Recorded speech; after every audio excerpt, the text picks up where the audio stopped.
151 किस बेस पे लगाई है सर? जो लीगल प्रक्रिया है वो हो रही है। क्या लीगल प्रक्रिया है? मर्डर करके आवा 151 में 151 लगा देंगे आप? जीएम कहाँ है? जीएम को ढूंढ पाए आप? कब ढूंढा जाएगा? अगले साल में? आप चालान कर देंगे आप। नहीं, अंडर द टेबल मिला है, अंडर द टेबल मिला है। 151 की धारा इन्होंने लगाई, उसके बाद छोड़ दिया बिना बयान के, बिना बयान के। वीडियो लाइव करो। लाइव है, लाइव है, बिना बयान के। बताइए ना, हमको 121 किस बेस पे होगा? बिना इनके बताए पूछे तो वो नहीं होगा। हो जाएगा। मैं यही जानना चाहता हूँ। जितने जो कांड है उसके साथ हरकत हुई है, ये 151 का धारा है। ये हरकत हुई, इसके साथ 151 का हरकत है। ये यूपी पुलिस है सर, और कुछ नहीं। थैंक यू सो मच, बस इतना जानना था और कुछ नहीं। अरे यार आओ। आपसे उम्मीद नहीं थी हमें न्याय की। हमसे कह रहा था नहीं थी। सुनिए सर, आप उतरे हैं, सुन लीजिए, उम्मीद पर उतरे हैं खरे। सुन लीजिए सर, सर सुनेंगे? आ जाएंगे। और ये नहीं सुनेंगे। चलो। इसमें जिस मेन मुजरिम के बारे में बात हो रही थी उसका नाम अभय रस्तोगी है। यहाँ पर आप वीडियो देख पा रहे होंगे उसकी।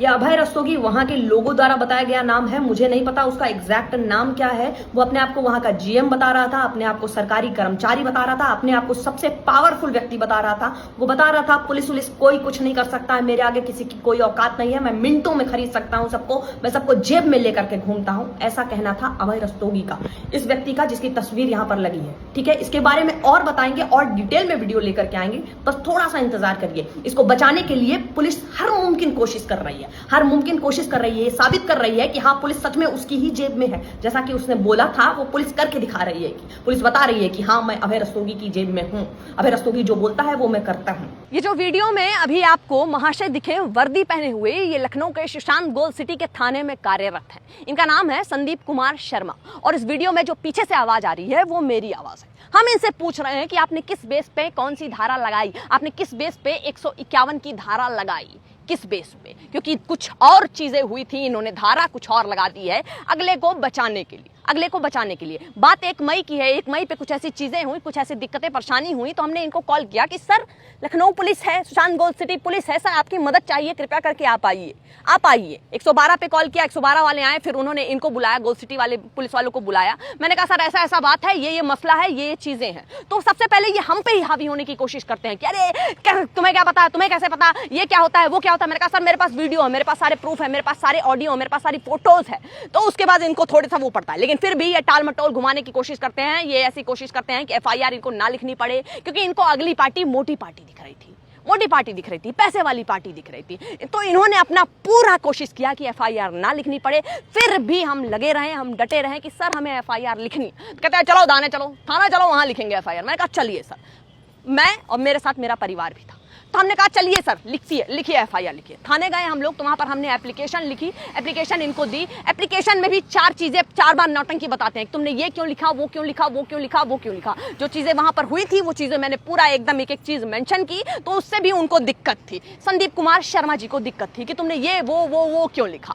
हाँ ठीक है, उसके बाद एप्लीकेशन मैंने कहा, मैंने उनको सारी चीज बताई कि सर इसलिए लिखा। एप्लीकेशन मैंने जमा किया, मैंने उनसे बोला कि सर मुझे इस एप्लीकेशन की रिसीविंग दे दो कि मेरी एफआईआर हो चुकी है, मेरी एफआईआर आपने रजिस्टर कर दी है, मुझे इसकी रिसीविंग दे दो। बोलते हैं अभी हम नहीं कुछ दे सकते हैं, एसएचओ साहब आएंगे वो देंगे, हम नहीं कुछ दे सकते हैं। जब एप्लीकेशन हम लिख रहे थे तब थाने में बत्ती थी। उसके बाद एसएचओ साहब आते हैं, एसएचओ साहब से मैंने बोला सर मैंने ऐसा ये एप्लीकेशन दिया है, वो एप्लीकेशन दिया। उन्हें बात पहले से पता चल चुकी थी। एसएचओ साहब कहते हैं कि हाँ अभी वो अगला पक्ष नहीं आया, अगला पक्ष जब आएगा तब हम करेंगे, अभी तो हम कर नहीं सकते हैं, ऐसे कैसे एफआईआर हो सकती है, ये वो फलाना ढिमकाना। सबकी रिकॉर्डिंग मौजूद है, वो ऐसा कहते हैं। फिर उसके बाद वो थाने से निकल जाते हैं। फिर 1 घंटे 2 घंटे 3 घंटे इंतजार करने के बाद फिर हम इनसे शर्मा जी से कहते हैं कि सर हमें रिसीविंग दे दीजिए, हम जाएं घर, हमारे भी कुछ काम है, हमें भी कुछ करना होता है ना, कि हम पूरा दिन थाने में नहीं बैठ सकते हैं।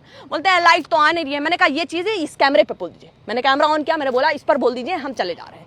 बोलते हैं हाँ ठीक है। फिर उसके बाद इनका फिर से वैसा ही व्यवहार हो जाता है, बदतमीजी वाला शर्मा जी का, कि हाँ बोलना है, ऐसा करके वो बाहर निकल जाते हैं। ठीक है, तो यहाँ पर एफआईआर नहीं लिखी जाती है। जहां मैंने कैमरा खोला तो इनको थोड़ा सी चीज लगी कि हाँ अब तो मामला बिगड़ सकता है। मैंने वीडियो शूट किया, पूरा थाना खाली करके, सब पुलिस वाले बाहर घूम रहे थे, वीडियो शूट किया, हम निकल गए वहां से। हम चले आए अपने परिवार सहित घर चले आए।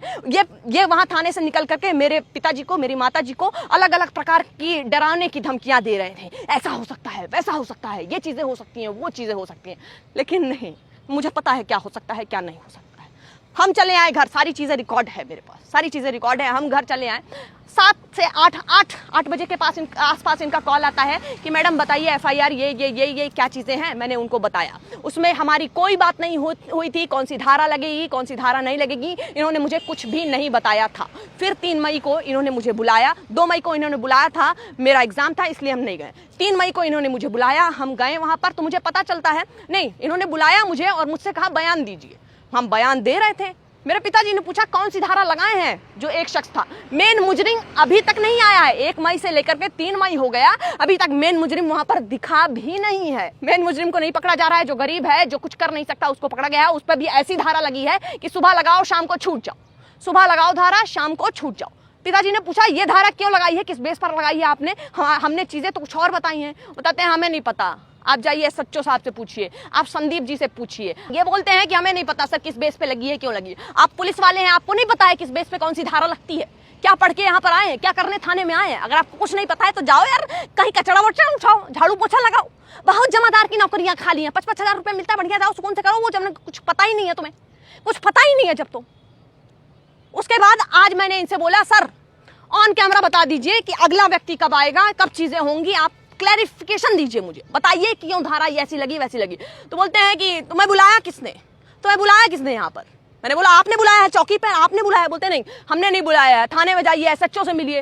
मैंने पूछा सर एक चीज बताइए, कितने रुपए मिले हैं ऐसा बोलने के लिए, कितने रुपए मिले हैं? अगला मुंह घुमा लेता है, क्यों जवाब नहीं देता है, इसका जवाब दीजिए, क्यों जवाब नहीं देता है? SHO साहब से गए, बोले, उनसे 1 मई को मिल चुके थे, आज 3 मई को फिर से मिले, फिर से पूछे, फिर से बताएं। कहते हैं हमें तो पता ही नहीं था, धारा 151 लगी है, उन्हें पता ही नहीं है, बिना उनके सिग्नेचर के धारा लग गई। ये कहाँ होता है? सारे अनपढ़ ही बिठा दिए हैं क्या?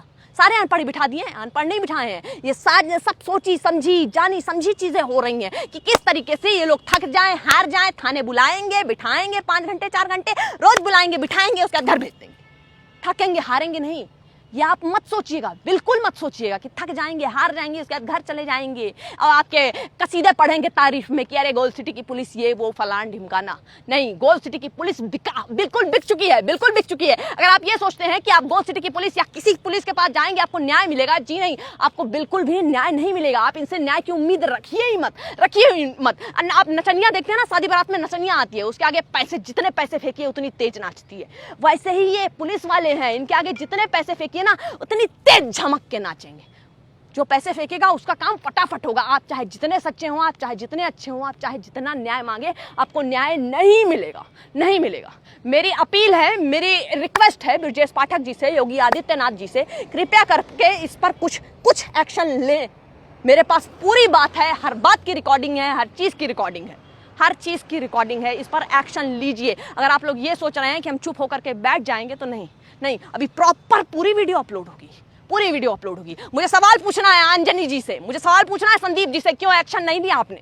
आज 3 मई होने जा रहा है, आपने कौन सी धारा लगाई है और किससे पूछ के? जब बयान ही दर्ज नहीं हुआ है तो धारा कैसे लग गई? बिना बयान के कहां धारा लगती है? आप अपने हिसाब से धारा लगाएंगे क्या? आप अपने हिसाब से धारा लगाएंगे? आप केस दर्ज करा रहे हैं, आप FIR करा रहे हैं। और यह भी पूछना है कि कितने रुपए में बिके हैं, कितने रुपए में बिके हैं? बताइए, अगली बार के लिए मैं भी देखूं, ध्यान रखूं, उतना कमा लूं कि हाँ खरीद पाऊं।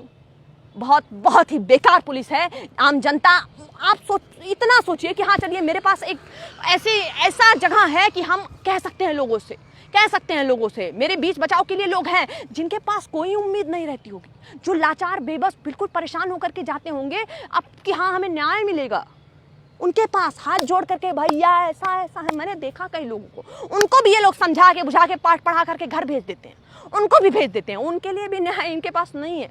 इनके आंख का पानी मर चुका है, इनको सिर्फ पैसा दिखता है, कितना पैसा किसका मार ले, अपना घर भर ले। कराइए जांच अंजनी जी की, संदीप जी की, कितना रुपया लिए हैं, क्यों बोली नहीं फूट रही है इनके मुंह से, क्यों ये नहीं बता रहे हैं, क्यों FIR नहीं लिख रहे थे, और लिखे तो धारा क्यों ऐसी गलत लगाए? पूछिए इनसे, करिए जांच, इस पर जांच होनी चाहिए। पुलिस प्रशासन इतना एक्टिव नहीं है जितना बड़े बड़े स्लोगनों में बोला जाता है कि कानून व्यवस्था बड़ी टाइट है। जी नहीं, कानून व्यवस्था की धज्जियां उड़ी पड़ी हैं लखनऊ में, कानून व्यवस्था की धज्जियां उड़ी पड़ी है। कोई कानून व्यवस्था यहाँ नहीं, कोई कानून व्यवस्था नहीं। आपकी जेब में पैसा है, आपके लिए कानून है, आप जहां कहोगे वहां पुलिस नाचेगी। आपके जेब में पैसा नहीं है, आपको पुलिस लात मारेगी। दोनों हाथ जोड़ करके निवेदन है ब्रजेश पाठक जी, योगी आदित्यनाथ जी, मोदी जी, दिनेश शर्मा जी, सबसे इस पर एक्शन लीजिए, कड़क एक्शन लीजिए, कड़क एक्शन लीजिए। धन्यवाद।